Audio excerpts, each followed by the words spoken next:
This is it. We're starting. It's right now. Kurt's ready to go. He told me, and I wrote it down. It's episode 2. Nope, that's wrong. It's episode 323. I was switching up the numbers there. Episode 323, No Laugh Track Podcast. Thank you, Circle of Heat, for letting us play your music there at the beginning.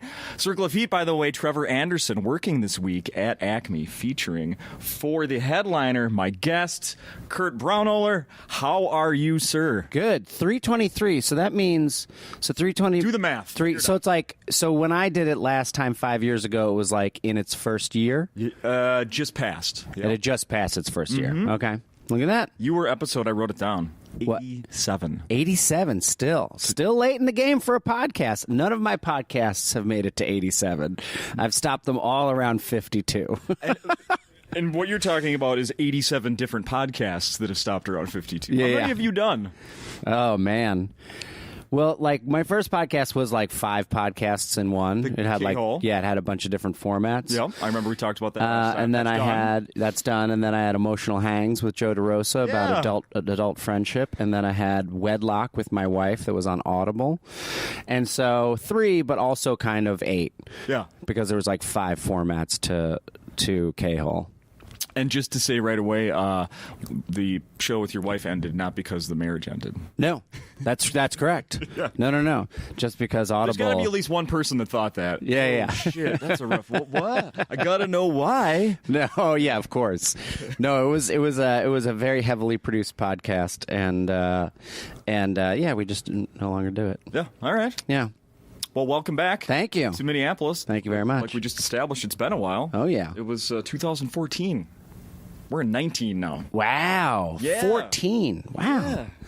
And it was also it was almost exactly 5 years ago because it was super snowy out. Yeah, right. I think it was in February. Yeah, well, that doesn't necessarily narrow it down. We got one of our biggest storms. Well, this is bullshit here. This is complete bullshit. The fact that I am here and it's 11 degrees last night and there's no snow on the ground. No. This is bullshit. I know. I wanted a winter wonderland. So do I. Yeah. So do I, and I live here. Yeah. Uh-huh. Yeah, but judging the time of year by snow can be very deceiving. Yeah. No, it was February. We had one of our biggest last year in April. Oh, wow. No, I know because it was my birthday, so that was... Oh, that's right. Yeah. As a matter of fact, here's one of the things I want to bring up because I listened back to the episode. Uh-huh. And one of the things we talked about is you were considering doing a polar plunge on your birthday. Oh, yeah. Did you do it? The drive was too far. Oh. Yeah. The drive was too far. The drive was too far. Okay. But it looked fun. It was like cut out of the ice and everything. I love that shit. Yeah. I would do that. Haven't done one to take the place of that one. Oh, I did one in New Jersey in 2016 for like New Year's Day. How did that one go? It was good. It was really fun. It was like 300 people all jumping into the Atlantic Ocean. We talked about, I brought up, you didn't know this. I told you that they wear costumes. Did you do a costume when you did that one? No one was wearing, I guess some people were wearing costumes, but I watched like videos of that one after you told me all about it. And it's like, yeah, people really get into it. Yeah. I still haven't and still plan on never. Okay. Good. Ever doing it. No. I can, sometimes I like swimming. But even like just going in like pool water, it's too cold. You get used to it immediately. So I was here last night. Uh-huh. Awesome crowd. Yeah, it was a great crowd. Really big crowd. Yeah, they were nice. And a great show. Thanks, man. I would have to say. Thank you. With confidence. Thank you. Great show. I want to ask you about I heard some of the jokes you did last night before. Uh-huh. They're some of the best. Yeah. Super huge, like that awesome rolling laugh. Full house, which I love being a part I think of. there's only 2. I think there's 2 jokes in there that are old. Okay. I think so. Did you think another one? No. Okay, yeah. About breastfeeding. Yes. Exactly. And then the one I close on, which is like an oldie. Those are the only 2 jokes, I think. Yeah. Right? Yeah. Was there something else that you thought, Nope, like, I've heard was that the 2, before? actually. Okay, cool. So you nailed it. I'm curious. So I'm just saying, that's 5 minutes out of 50, everybody. Oh, yeah, It's still brand new 45. Not to mention the fact that you asked the audience how many people have been here to see you before. Yeah, and no one. It was like 4 people. A handful, yeah.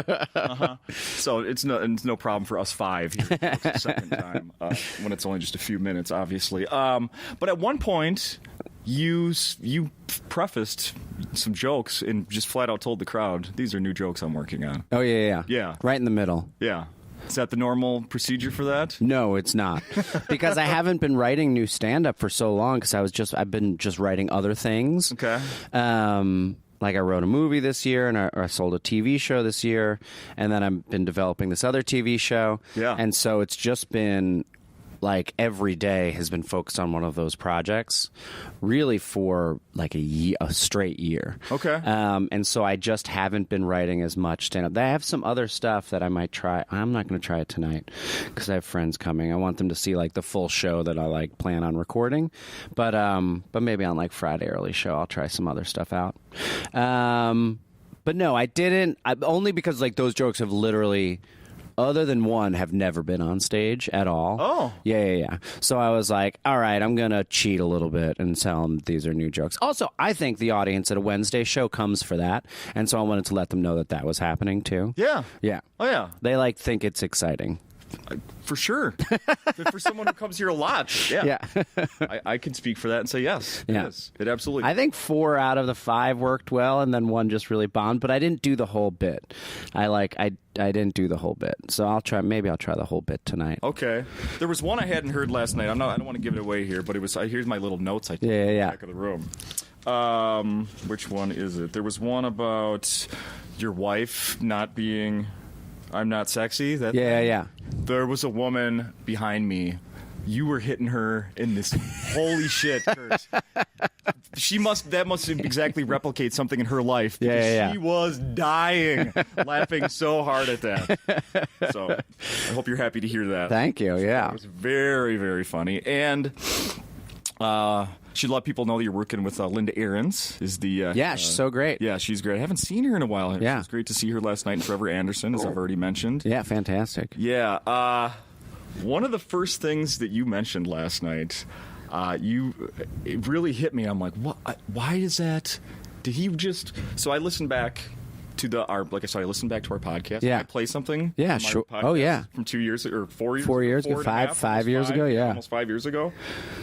I wanted to get I thought about playing this for you before we started recording. I'm just going to hit it with you. Oh, I love it. All right? All right. Are you ready? Yeah.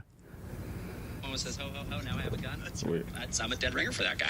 Do you ever, you must get mistaken for Andy Daly sometimes. No, I don't. But we did At Midnight together, and we were standing next to each other, and I do just look like a giant version of Andy Daly. Yeah. Oh, you were... Yeah. Huh? Yeah. And now my dad has mistaken Andy Daly for me. My own father thought I was Andy Daly on a commercial. Yeah. Yeah, when I heard you say that last night, I'm like, what? Hadn't happened yet. Now it happens. Huh? Yeah. I don't know what that says about me predicting that would happen 5 years ago. I think we do look similar. Yeah. Yeah. Mm-hmm. There you go. But I've had to grow a beard to differentiate, but then I look more like Jim Gaffigan. Can't do anything. I guess I could like shave it and just have a mustache, but it looks creepy. do you have to keep track of like how much weight Jim Gaffigan's at? Yeah. Wait, now let me just confirm this. Now I follow you and Jim Gaffigan on Instagram. Yeah. Was it you or him that was just vacationing in South America with your family? I'm kidding. That, It was him. that was Jim Gaffigan. I was vacationing in Los Angeles, where I live. However, there is I'm just realizing there's a coincidence there in his vacation in South Africa, South Africa with his family, and something you talk about on stage. Last night at Acme, being in your safari. Yes, being in your safari with animals and monkeys and stuff on the outside of the. My safari was in New Jersey. Everybody, I'm not going to South Africa. And from what I saw on Jim Gaffigan's Instagram, he was not in New Jersey. There were many other signs that pointed to not New Jersey. Yeah. I didn't even see any of those. I don't know. Instagram is so weird with the way it feeds you. Like, I see all of his when he posts stand-up bits. Oh. But it doesn't show me his photos very often. I wonder if those are sponsored. Oh, interesting. They might be sponsored. Yeah. Or they might be a sponsor thing. Well, that's interesting. Since we're talking a little bit, how are you using social media these days? I just started putting old bits on Instagram, and it does really well. like better than anything I've ever put on Instagram.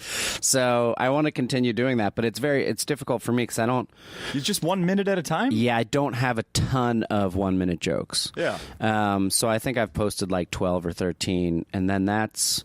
I think I'm topping out. But I think I'm going to continue it for a little while until I kind of exhaust. Because I have all of this televised stand-up that's out there that really isn't like one of them is accessible, but everything else is just kind of like here and there and all over the place. So I don't think people have seen it. Yeah. So it's a nice way to put it up and be like, oh, here, this thing is here. Yeah. Yeah. It's make it as out there and available as possible. Yeah. It's definitely a good thing. How about Twitter? No, What are don't your even feelings use towards it. Twitter these days? No? I just don't use it. I use it. I still have an account, and I'll tweet every once in a blue moon, but I just don't use it. Because I'm just done with it. And it's not even like the thing that everybody says where it's just like, I'm filled with rage and I have to like stop using it because I'm addicted to it. I was never addicted to it. Yeah. I just I feel like it's a waste of my brain power. And also, and that would be a different opinion if I was like really good at it. Like if I was really good at Twitter, I probably would not have this opinion at all. But I'm not. And also I've now that I'm a dad, I've just like come to accept more who I am, and I'm just not going to try and like be like that Twitter guy because I'm not. I don't care about it enough. I love Instagram. I really truly think Instagram's really fun and wonderful. But like Twitter and Facebook, I'll look at them when I'm bored, but I don't post at all. Yeah. Yeah. My Facebook usage is down to once a week now, I think. Yeah. Yeah. It's they're on the way out. I'm pretty over it. Yeah. My 12-year-old, I have two daughters, 12 and 10. And my 12-year-old, we let her get she doesn't have a cell phone. She has an iPod. Right. That she can only use like when she has Wi-Fi. Correct. And then, of course, my initial thing was like, but yeah. I know what's going to happen next. We're going to give you this, and then it's going to be, well, now I want this app, and that app, and this app, and that app. And, of course, just the other day, like she's just walking out the door, and I really want Instagram. Snapchat. Yeah. No. Yeah, no Snapchat. No. Nope. You can do Instagram. Put my foot down on the Snapchat. But also Instagram's so close to Snapchat now. You can send private stories that disappear. Yeah. Yeah, it is weird that like the next generation is obsessed with not leaving less of a record, because it's like been learned that like having this shit just constantly exist. Yes. And I realize like I have like my youngest sisters are really young. They're 15 and 16 or 16, I guess, because they're twins. They're the same age. They were born exactly at midnight on December 31st. No. 11:59, 12:01. That wouldn't even make them 15 and 16. It would make them 15 and 16 for like a minute. Anyway, all twins are 1 year off, a minute apart. Anyway, they never post to Instagram, I think. But then I realized that what they're doing is they don't share it with their family. With you. Yeah, so they're constantly posting to Instagram, but it's only to their like close friends who aren't going to report them. Oh, I think you're right. Yeah. Uh-huh. It's pretty crazy. I was like, oh, right. Even if you're following, like there's no way as a parent you can like monitor that shit. Unless you rip it out of their hands. Yeah, like look at it while they're looking at it. Yeah. You have a daughter? Uh-huh. Yeah. How are you with people, like I said, I have two, with people going, just wait, she's great now, she's a cute little baby now, wait till she's a teen. I've just assumed that that's going to happen. Yeah. Yeah. Like I'm predicting it only because if it doesn't happen, that's great. But if it does happen and I wasn't ready for it, it would break my fucking heart. Do you know what I mean? Because I just love her so much. Yeah. Uh-huh. That like if she becomes like a mean girl for like a few years, it would kill me. Yeah. So I'm hoping not. Right. How's it 12? We're still pretty sweet. Uh-huh. The the sweet moments to daddy are a little less Yep. than they were even a year ago. Yep. It's pretty amazing. Yeah. Uh-huh. Is there a lot of like chatting about feelings? Yeah, sometimes. Okay. Not a ton. Not a ton. Not a ton. Not Yeah. yet. No. Is she very emotive? My younger one is more so. Okay. More so. Much more so. Yeah. Much more so. Yeah. No, they're great. Yeah, you got married and had a kid in the month since you were here last. Uh-huh. And I'm trying to think. Yeah. I was still with my wife then. So I guess we've been married 4 years. Okay. Yeah, so shortly after I saw you, I guess I Probably the same year? proposed. Okay. Yeah, because I think I don't know. Is it what? I can't even fucking put it together. Maybe I was already married. Jesus Christ, man. Let's have her come out. Let me straighten this out right now. Come on out. I think it's 4 years. I think we've been married 4 years. It seems like it was yesterday. Yeah, it seems like it's so yeah. Yeah. Yeah, I think maybe I was already married. No, you're a little bit older, Dad. Mm-hmm. Did you think in your 20s, 30s you were going to be a dad? Yeah, I always knew I was going to be dad. Always knew. Yeah. Okay. But I just took a real long time getting to it, primarily because I was in like a long-term relationship from like age 18 to 31. Okay. And we never had kids or like got married or anything like that. Yeah. So then it was like restarting at 31. Sure. And then I was married by 30-something, 38 or something. I have no idea. I really should figure out my wedding date. I mean, I know like the day. That's good. I think I know the day. It's either September 22nd or 28th. I think it's the 28th. Wow. You needed to do what I did. This is my second marriage. Yeah. I do remember the first anniversary date, but the second one, 7 days before Halloween. Easy. Always. Yeah. I always But what year? Halloween is 2015. Okay. There we go. That's going to be a little bit tougher part, but Yeah. to remember. That's but a tougher part. 7 days before Halloween. Yeah. No, I have to like go and just like look at what the date is. You have a little cheat sheet timeline. Yeah. It might be 2015. There you go. Yeah. All right. Being a dad, though, greatest thing ever, right? It is. Yeah. It really is. Mm-hmm. It's like, and it's interesting. I always was worried about it, how it would affect work, because it's like one of the main, being a comic, because it's one of the main things I've done with my life. Yeah. And it's interesting in the way that it has. Like, it's made me want to, stay home more, so I want to tour less. Okay. So it's actually put stand-up into a position, like, really just trying to get work in L.A. Okay. But I've been more productive this past year than I have ever been in my entire life. So it's like I'm more productive, but also, like, less productive in stand-up. And it's a lot of stuff I can't show yet because it hasn't aired or, it hasn't been made. So from the outside, I think it looks like I'm just in this, like, hibernating period, but I'm really just been developing all this time. Yeah, I get more because, like, you're just like, I have time. I have a babysitter for these 3 hours. I need to get this done now. You don't do it. You don't take a nap then? No, I take a nap when she takes a nap. Okay. I have discovered the art of napping. Yeah. Oh. Yeah. The best. Yeah, it is the best.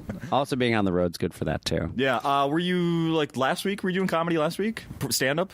No, I honestly have not done a weekend since October, because then I sold this CBS show and I just stayed home. I've been writing that nonstop since October, and I just delivered it. Okay. And so, yeah, this is my first weekend in 3 months, which is rare. I'm usually out 2 weekends a month at least. All right. But yeah, that's the goal, is to try and stay in LA more. Sure. Are you still? I'm sorry, I don't know. Are you still doing this show with Kristen Shaw? Yep. Yeah. Every Monday. Every Monday. Oh yeah. So I do sets in town. Yeah. In LA, but I don't. Like a 50-minute set. Right. Yeah. Right. Well, we should talk about, you mentioned it a few times, let's talk about some of the things that you've been working on in the last year. The TV show. Uh-huh. I read a little bit about that when it was announced back in November. Is that right? Yeah. the CBS Yeah. development. Yep. So let's talk about that. Yeah, I mean, like I came up with it in May of last year, and then it was just like pitching and like I pitched to a bunch of like it was such a crazy, like I pitched it to, so it's based on my dad, so it's based on like that kind of like first 8 or 10 minutes of my stand-up last night about like my dad's, my dad has like 4 different wives, has had 4 different wives, he has multiple children, I have 7 siblings, and so it's about kind of like me and my wife with our 1-year-old moved back to Grand Rapids with him and his wife, who's the same age as my wife, and their twin 14-year-old girls. And so it is like, it's a multi-generational family sitcom, but it's all like based in reality. Yeah. Amazingly. Yeah. And so... yeah, it was the pitching process was crazy, and it just feels like just getting to this point feels like winning the lottery. Okay. And it is fascinating when you go through this stuff, how like a show like How I Met Your Mother or something like that, how many times that show won the lottery. So it's like winning the lottery, just getting it into development, because you're competing against everyone in LA is pitching and like, a very small amount are given out. And then out of, say, each network buys maybe 30 development deals. Out of those 30 development deals, they make 8 to 10 pilots. So you have to win the lottery again to get a pilot shot. And then out of those 8 to 10, they're going to make 1 or 2, maybe 3 TV shows. So then you have to win the lottery again. And then you have to win the lottery of not getting canceled in your first year. Then you have to win the lottery of getting a second season. And then the biggest lottery is whether or not it's like successful. Yeah. And so it is like, to see an actual successful TV show is like, that's like the a 1 in a million.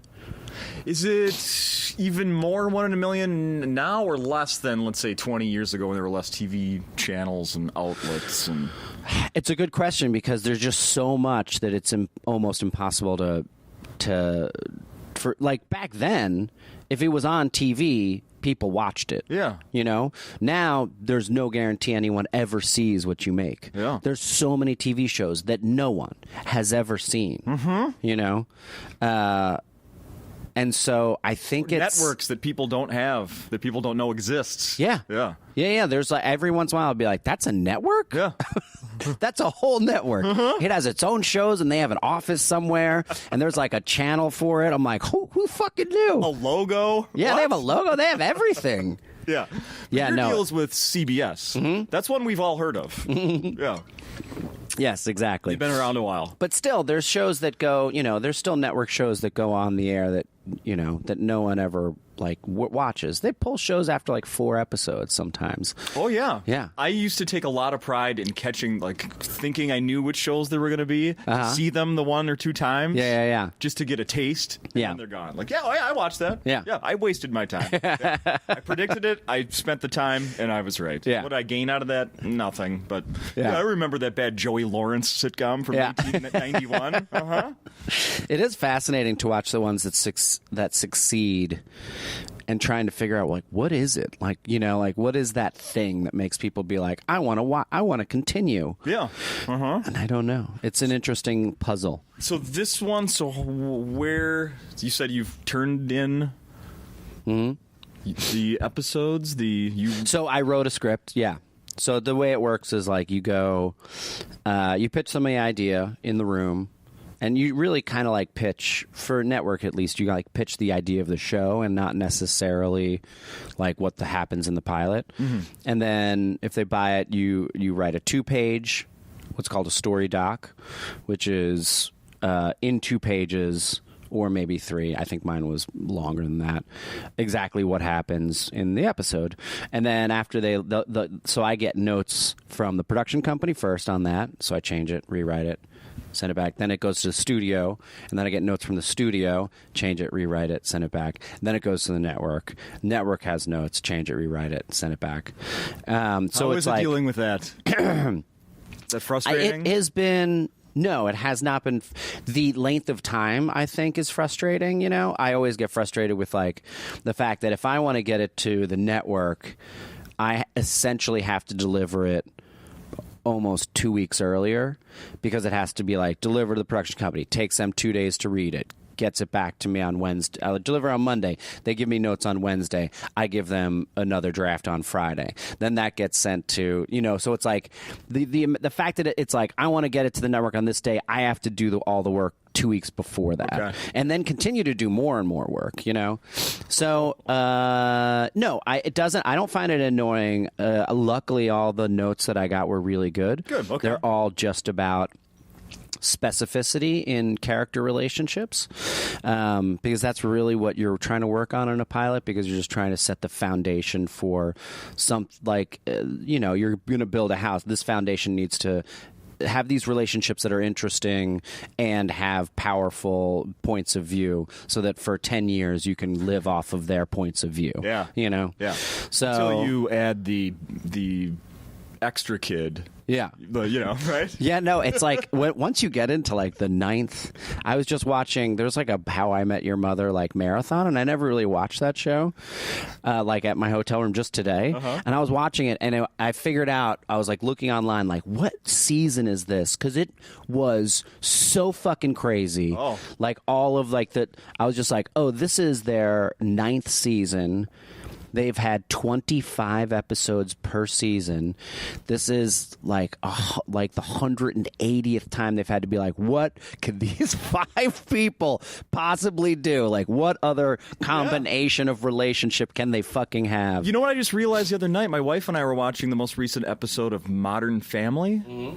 They added another kid to that show. Oh, really? Not just, Manny grew up, and then it was the new little Joe, I think it is, Sofia Vergara's character's child. Is that show still going? Yes. They still make new episodes of it? They do make new episodes. Wow. That must be 10 years, right? Probably, yeah, 9 or 10. Wow. 9, 10. Now they have another, the gay Cam and whatever the characters, the gay couple on the show. Yeah. Now they're raising one of a child, like his sister's. She's in jail or prison apparently. So now they're raising that kid. Yeah. They keep adding kids. I can't imagine. Luckily, hopefully, I'll have to imagine. But just 20 or 25 episodes for a season is massive. It's so massive to just continually create new situations for these people. Have you had any sort of connection to a sitcom in the past? No. I've kind of purposefully stayed out of. I've been writing on movies. I just did a punch up for this new Charlize Theron and Seth Rogen movie that's coming out this summer, and I did a small part in it.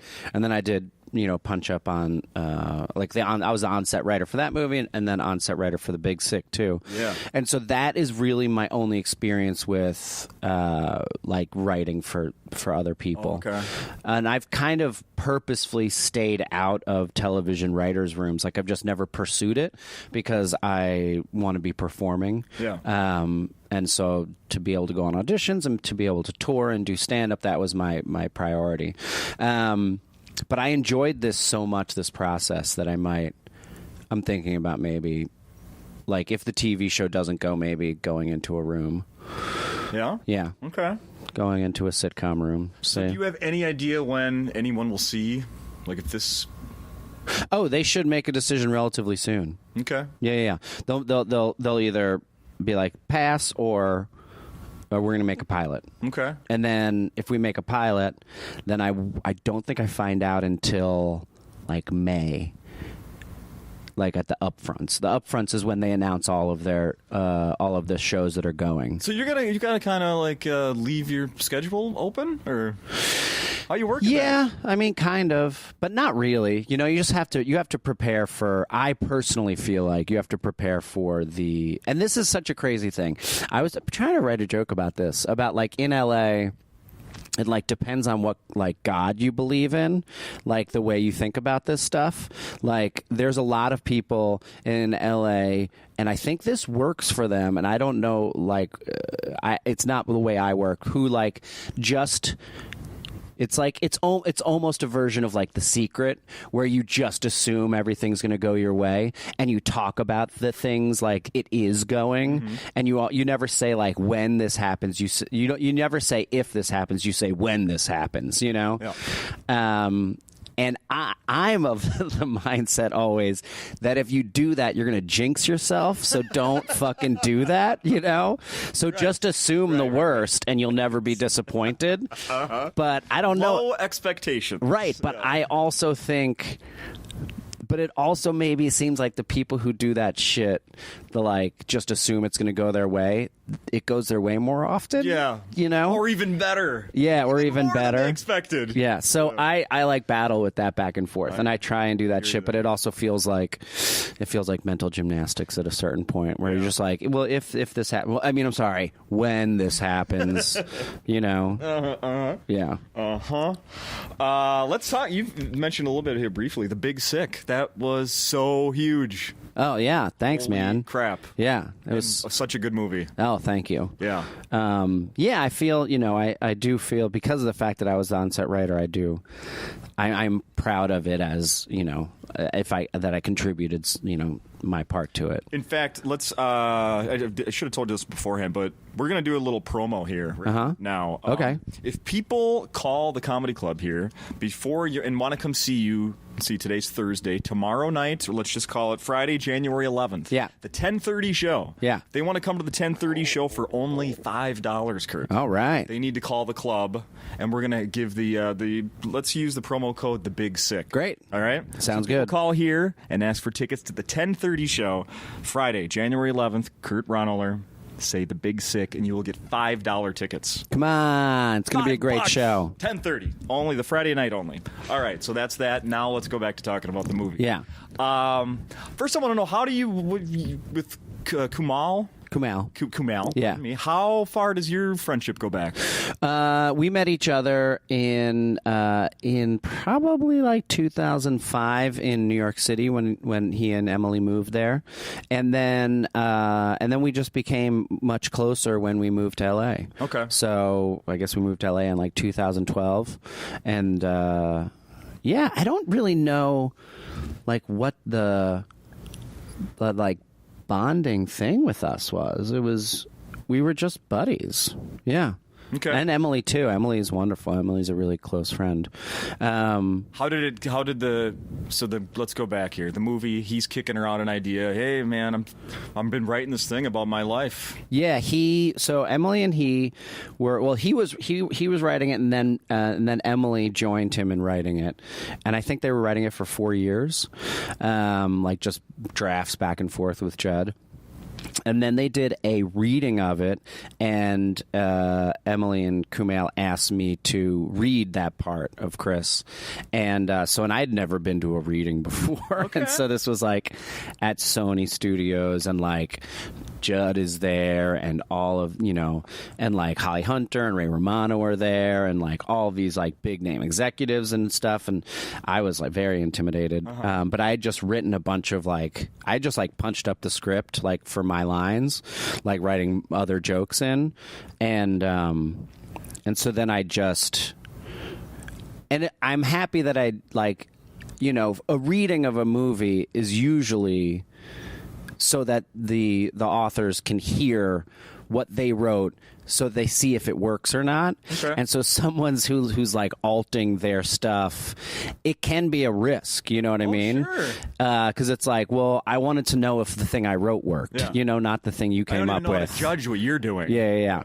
But luckily it worked for me, I guess, because I had asked Kumail and Emily. I was like, can I alter? Like, yeah, you can riff a little bit. And then, so we did that, and I was like, oh my God, like, am I going to get this movie? Like, am I going to be in a Judd Apatow movie? And then they immediately cast everybody else from that table read except for my part. Holy crap. And then they auditioned fucking everybody in L.A. Gaffigan. Yeah. Andy Daly. Jonah Ray always yells at me. He's like, Dad, I auditioned for that part for like 3 times. Yeah. Love it. Because we do stuff on stage a bunch. She might actually come to some of the shows on Saturday. We're trying to get him to come out. Oh. And then this is a perfect connection, because I was here 2016 in May. I was right in the dining room, and I get a phone call, and it's Kumail, and he's like, "Hey, I'm with Showalter, and we want you to be in our movie." It was literally like right before I went on stage for the Tuesday show. No. Yeah. No. Yeah. Holy crap. It was like right before the show started. And so, yeah, this is a part of the story here. Very cool. Yeah. And then you called them back later and said, "Well, now let's negotiate. All right, now I know you want me.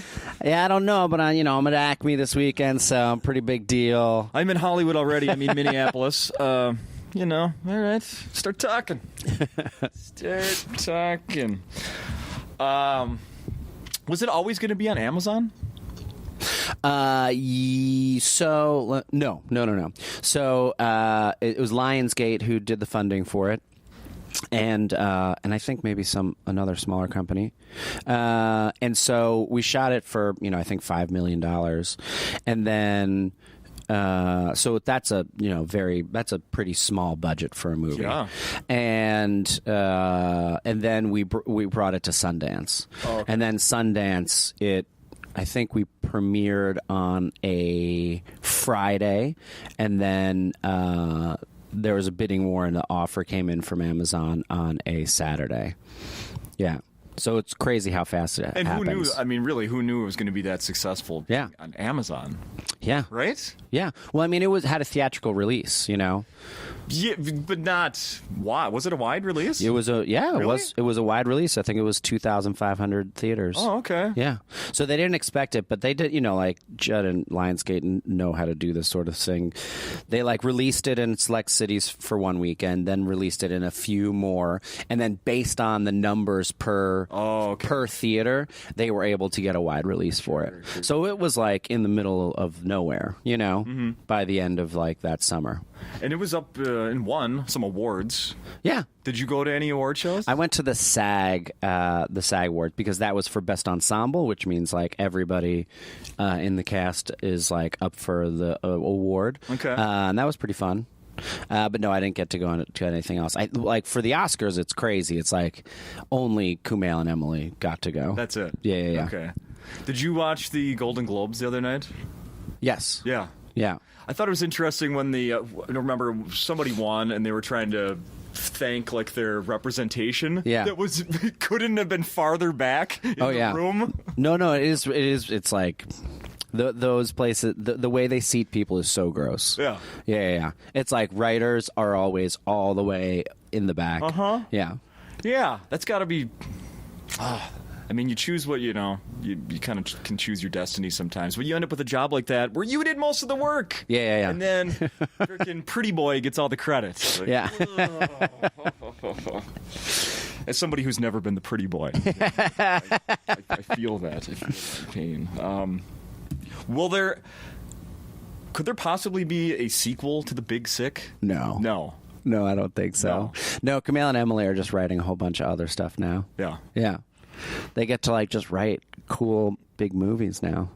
That's the way it works. That's the way Hollywood works. You make a small, beautiful little movie, and then you get to write big action movies if you want. I remember when the Matt Damon, Ben Affleck, Good Will Hunting, when that came out. Yeah. And they were and then these two guys, they wrote it. Yeah. I got fooled into thinking these two were just two guys off the street. It's so weird that they've never written anything else together again. Yeah. Isn't that weird? They wrote this beautiful movie and then never wrote anything ever again together. Yeah, imagine that. It's interesting, isn't it?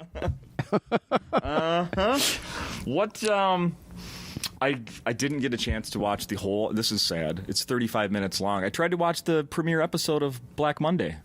And you couldn't watch it? No, I ran out of time when I was trying to watch it. Yeah. Well, let's talk about that. Sure. It's a thing on Showtime. Yeah. It premieres.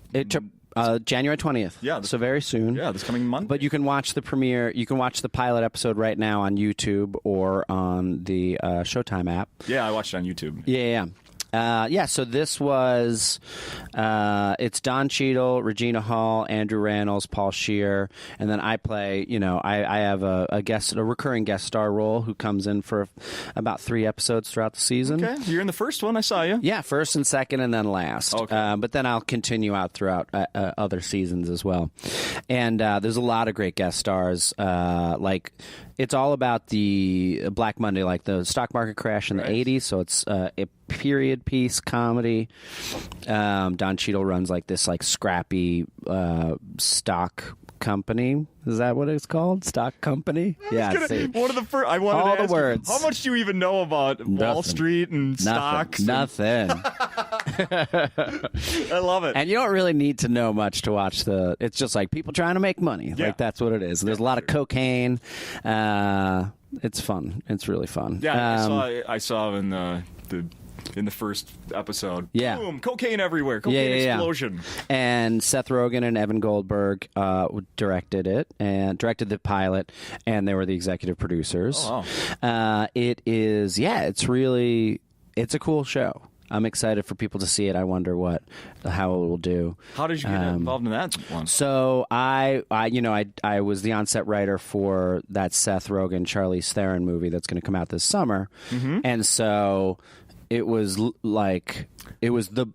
day after we came back from shooting in Colombia that I had an audition for that part, and so I actually had auditioned for the part that Paul Scheer got, but then they gave me this other part. So it was me and Paul Scheer and Brett Gelman at a screen test where you go in and you audition with Don Cheadle for the whole network and the studio and the production company and the creators. Wow. So yeah, no stress. Yeah, right. And then Paul booked that part, and then they gave me this other part. And thankfully, Paul got that part because I got to see that awesome wig. Yeah, exactly. Wow. Yeah, it totally makes it their casting makes sense to me. Okay. Yeah. Good. That's a heavy Don Cheadle, freaking heavy hitter, man. He's so good. Holly Hunter. Yeah, Holly Hunter, man. She's tiny. Yeah, she's very little. I had no idea she was so tiny. She is so little. Yeah. I have a photograph of her, and she comes up to my nipple. I believe. Yeah. Oh, that's so great. So 10 episodes? Yeah, it's 10 episodes. So far? And it's a crazy show. Yeah, I'm excited for people to see it. Okay. Yeah. That's good. You have a Showtime throw you a subscription? Did you already have one? I already had one. Did you already have one? Yeah. That's good. Tell us about that the movie that you worked on with the Charlize Theron. Yeah, it's a rom-com. Charlize plays the Secretary of State who's making a play for the presidency. Yeah. And she hires Seth Rogen as her really her punch-up guy to make her speeches funnier, but the thing is she used to babysit him when they were in high school. Oh, okay. When she was in high school and he was younger. Yeah. And so that's how they know each other. And then it's this kind of unlikely rom-com, but I'm excited for people to see it. Yeah. I think it's cool. Jonathan Levine directed it, who's fantastic, and you're only doing rom-coms now in theaters. Yeah. That's your new thing. I mean, it was based on the fact that I did, was an on-set writer for The Big Sick, is why they hired me. It's your thing now. Yeah, it could be my thing. Yeah. Rom-coms can do really well. Yeah, obviously. My wife is writing a rom-com right now. Oh, really? Yeah.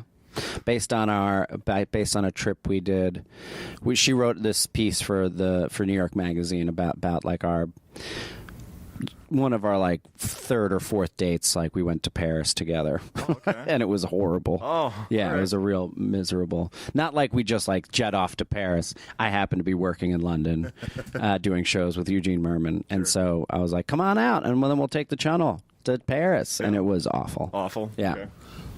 Okay. What the hell was I gonna remind me what I was? Oh, do you have any memories of when that stock market, the actual Black Monday back in 1987? No. None. None. None of you? Just that we had a current events quiz every week. And it was, I think the answer was, what was the big thing, stock market thing that happened this week? And the answer, or what are they calling it? I think the answer was Black Monday. But other than that, I had no idea what it meant. Not at all. No. I mean, honestly, I didn't even register the 2008 crash. Like I was, because it's just like, I have no savings. I own nothing. I have no stocks. It's just like, everybody's like, the stock market is just like, it doesn't affect me at all. Yeah, I know. And also, comedy does well when people don't have money because they want to forget about the fact that they don't have money. No kidding, right? Yeah. Yeah. Uh-huh. So it's like, I did not feel that as a performer at all. Did you sell any towels last night? Yeah, sold a bunch. Really? Sold a bunch of towels, sold a few records, and some CDs. Nobody buys the tapes. Oh, you're bringing tapes? Yeah.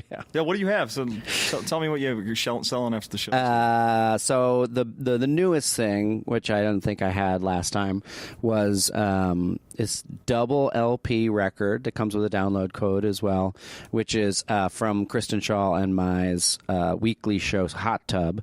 Oh. So it's us hosting and doing bits, and then also we've got like Kyle Kinane on it, and Eugene Merman, Aparna and Sherla, Beth Stelling, Eddie Pepitone, like a ton of other comedians doing bits as well.